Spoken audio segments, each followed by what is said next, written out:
In this section, we shall discuss removal and cleaning procedures. Begin by locating the master link. A chalk mark will assist once you have found it. Turn the drive until the master link is located at about 90 degrees around a sprocket wheel. This will help support the chain later.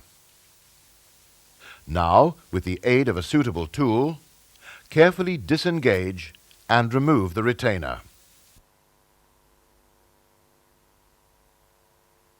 The connecting link is now removed, and the chain, as demonstrated, lifted off the sprocket wheels.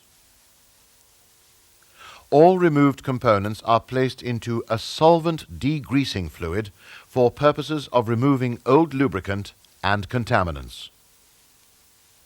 Whilst the chain is soaking, clean the sprocket wheels using a stiff brush and degreaser as necessary to remove all contaminants.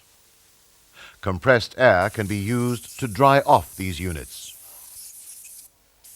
The chain may require a little brushing to remove stubborn deposits. Again, compressed air can be employed to dry the parts, after which they should be laid out on a clean surface ready for inspection, which we shall attend to after we have inspected the sprocket wheels.